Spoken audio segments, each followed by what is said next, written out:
تو پھر وہ پانی ناپاک ہو جاتا ہے، پھر اس سے آپ کو طہارت حاصل نہیں ہوتی، اس لیے ڈھانک کے رکھنا چاہیے کوئی بھی پانی اس طرح کا کوئی چیز ہو تو۔ اب جیسے بہتا پانی ہوتا ہے، بہتا پانی جو ہوتا ہے وہ پاک ہوتا ہے، کیونکہ اگر کوئی گندگی بھی ہوتی ہے تو وہ سب بہہ جاتی ہے، تو بہتے پانی سے وضو کیا جا سکتا ہے۔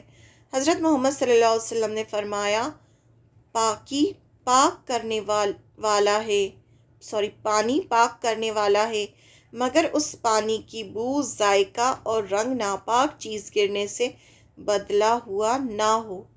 یعنی پانی جو ہے اس میں کوئی ناپاک چیز نہ گری ہو جس سے اس کی سمیل، ذائقہ یعنی اس کا ٹیسٹ اور اس کا رنگ جو ہے وہ چینج ہو جائے، تو پھر وہ پانی پاک نہیں ہوتا۔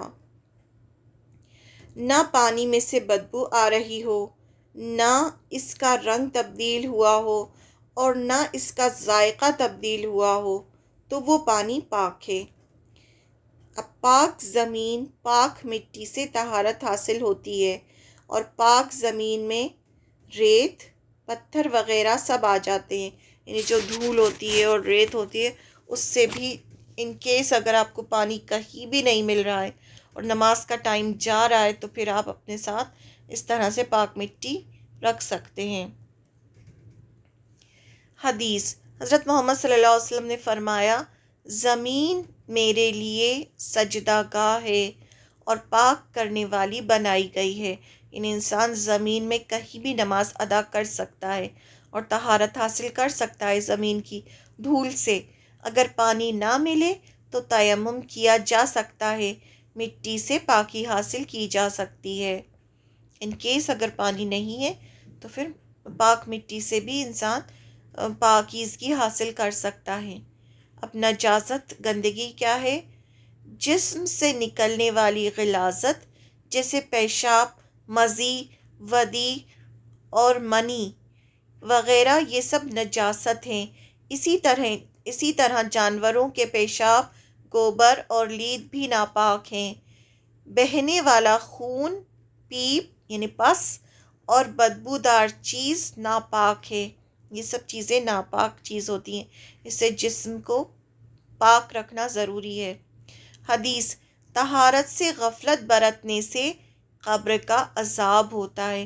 اگر انسان طہارت سے غفلت برتے یعنی غافل رہے، طہارت کا دھیان نہیں دے، تو قبر کا عذاب ہوتا ہے۔ حدیث ہے، حضرت ابن عباس رضی اللہ عنہ کہتے ہیں کہ رسول اللہ صلی اللہ علیہ وسلم نے فرمایا، قبر میں زیادہ تر عذاب پیشاب کے معاملے میں ہوتا ہے، لہٰذا اس سے احتیاط کرو۔ ہمیں بچوں کو ٹرین کرنا چاہیے کہ باتھ روم میں بیٹھ کر پیشاب وغیرہ سے فارغ ہو کر پانی سے ہاتھ ضرور دھوئیں۔ پیشاب کی چھینٹے والے کپڑوں سے نماز قبول نہیں ہوتی، اس میں بھی بہت احتیاط کرنے کی ضرورت ہے۔ قبر کے عذاب سے بچنے کے لیے پیشاب کرنے کے بعد طہارت میں غفلت نہیں برتنی چاہیے۔ انسان کو جب انسان واش روم جاتا ہے تو اس کے کپڑوں پر کسی بھی نجاست کی چھینٹیں نہیں پڑنا چاہیے، ورنہ آپ کے کپڑے ناپاک ہو جاتے ہیں اور انسان کا جسم بھی ناپاک رہتا ہے، پھر اس میں نماز بھی نہیں ہوتی۔ اور پھر جو اس سے غافل رہتا ہے، یعنی ایسی حالت میں نمازیں ادا کرتا ہے اور ہمیشہ ناپاک رہتا ہے، تو اس کے لیے قبر میں عذاب ہوتا ہے۔ یہ اتنی خطرناک چیز ہے یہ۔ طہارت کی فضیلت، طہارت نصف ایمان ہے۔ امام مالک اشعری رضی اللہ عنہ کہتے ہیں کہ رسول اللہ صلی اللہ علیہ وسلم نے فرمایا، طہارت آدھا ایمان ہے۔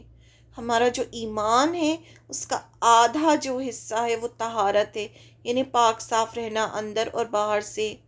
ایک بار الحمدللہ کہنا ترازو کو بھر دیتا ہے۔ سبحان اللہ اور الحمدللہ کہنا زمین اور آسمان کے درمیان ساری جگہ کو نیکیوں سے بھر دیتا ہے۔ نماز دنیا اور آخرت میں چہرے کا نور ہے۔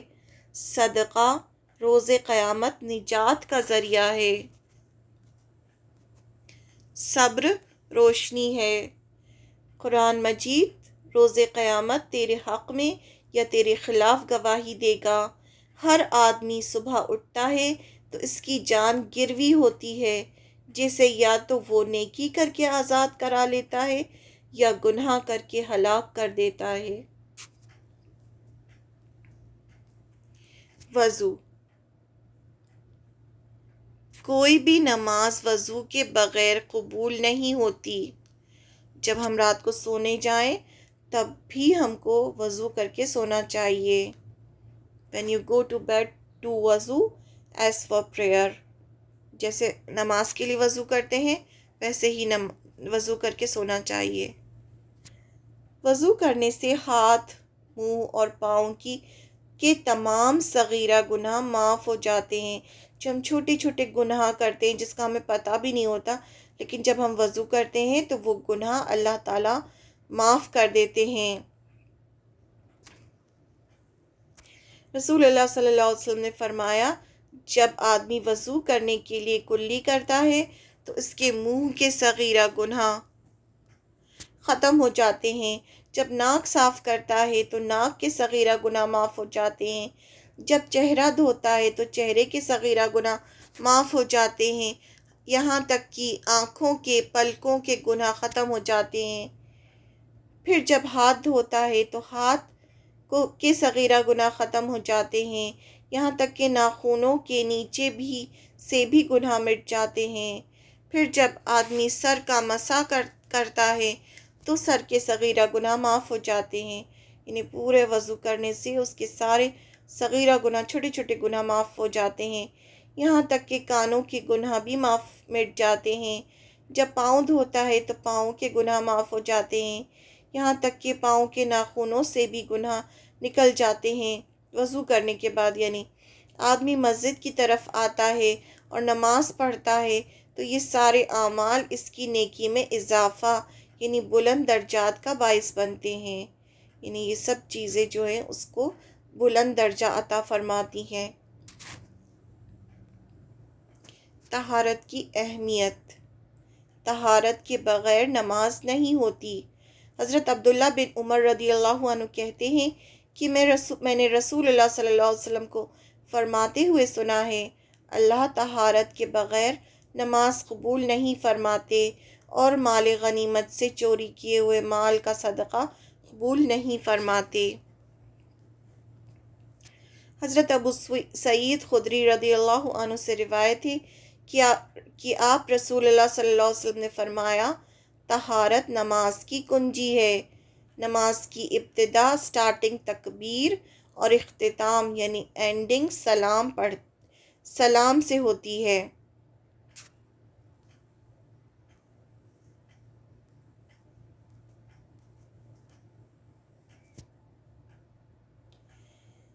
پیشاب کرنے کے بعد طہارت سے غفلت برتنے پر عذاب قبر ہوتا ہے۔ حضرت عبداللہ بن عباس رضی اللہ عنہ کہتے ہیں، رسول اللہ صلی اللہ علیہ وسلم نے فرمایا، قبر میں زیادہ تر عذاب پیشاب کے معاملے میں ہوتا ہے، لہٰذا اس سے احتیاط کرو۔